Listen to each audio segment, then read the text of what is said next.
kolay gelsin öncelikle. Bereketli olsun diyecektim ama başka bir şey var karşımızda şu an. Şu anda kök boyama yapıyoruz. Ben Mustafa Genç, Süleyman Demirel Üniversitesi Güzel Sanatlar Fakültesi Geleneksel Türk Sanatları bölümünde öğretim üyesiyim. Doçent doktor olarak çalışıyorum. Aynı zamanda Yörük Kültürü Uygulama Araştırma Merkezi Müdürlüğü'nü yapıyorum. Bir taraftan da rektörlük kültür sanat danışmanıyım. Uzmanlık alanlarımın içerisinde kök boyama var.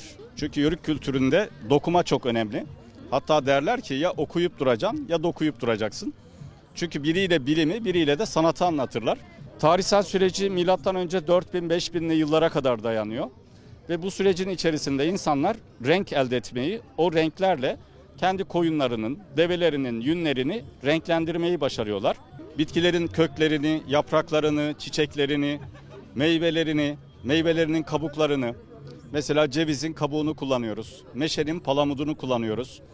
Kök boya bitkisinin boyalık otu, dil kanatan otu, yapışkan otun kökünü kullanıyoruz. Papatyadan yaparız, muhabbet çiçeğiyle yaparız. Cehrid diye bildiğimiz bir bitki var, onun tohumlarıyla yaparız.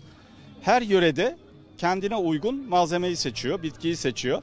Çünkü Antalya'da papatya çok güzel, boyacı papatyası. Ama Orta Anadolu'ya ya da Karadeniz'e gittiğinizde o kadar güzel olmuyor. Orada da başka bir bitkiyle o rengi elde ediyoruz. Her bir rengin, her bir bitkinin bir dili var. O dili çözmüş Yörükler.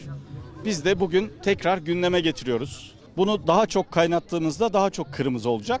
Ama az kaynattığımız için şu anda turuncu bir kırmızı yakaladık bundan. Bu boyalık otunun köküyle boyadık. Ya Yörük kültürünün temeli aslında bu.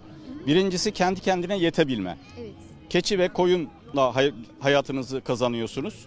Onun yününden dokumanızı yapıyorsunuz. Etrafta bulduğunuz bitkiden onu renklendiriyorsunuz. Bunu yaparken de tamamen yok etmiyorsunuz doğayı. Yani biz papatyayı toplarken üzerinde 3-5 tane bırakıyoruz ki o tekrar tohum olsun. Seneye tekrar aynı papatyayı toplayabilelim.